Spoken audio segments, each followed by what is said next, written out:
and I was sleeping in my office. It was hard when just over 3 years ago, in the Penobscot building in Detroit, Michigan, where I was operating my business, and I fell on some hard times. It was hard coming into the lobby, and the security said, "Excuse me, Mr. Brown, can we see you for a moment?" And I said, "Yes," and I walked up to the counter, and he gave me an envelope. And he said, "Would you mind reading it here?"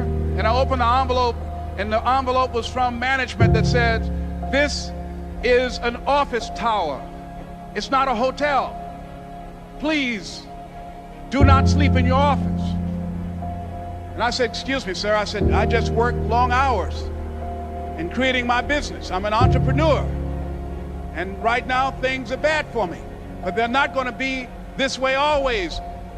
I'm not trying to make this my home."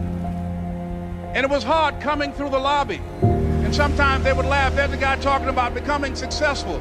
And look at him. He's bathing in the bathroom upstairs on the 21st floor. He sleeps on the floor. Him and 2 other dreamers up there. Look at him. It was hard, ladies and gentlemen, coming to speak to people. And I was facing financial difficulties in my own life. I was behind on my bills and my dreams, and I'm saying to them, you can live your dream. It was hard, ladies and gentlemen.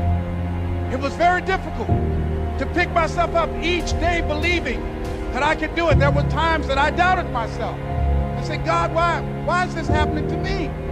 I'm just trying to take care of my children and my mother. I'm not trying to steal or rob from anybody. Why did this have to happen to me?" It was rough when I lost my job, and I could not find a job. It was humiliating and embarrassing, borrowing money, and then I couldn't pay the money back when I told them I would. That's rough. How people look at you, how they respond to you. It's very hard. Here's what I discovered that happens to you in life, that you will go through things, and while you're going through them, you can't understand why it's happening to you. But after you go through it, you get back and you look at it and you say, "Oh, now I understand why I needed that lesson." Then I saw that that was preparing me for bigger and better things. See, most people want it easy. See, easy come, easy what? Easy go. Learning those things that you don't like to do. But you know that in order for you to get where you want to go, this is one of the hoops that you have to flip through. And I'm saying to you, whatever you got to do it, because if you don't, life is going to whoop you until you surrender.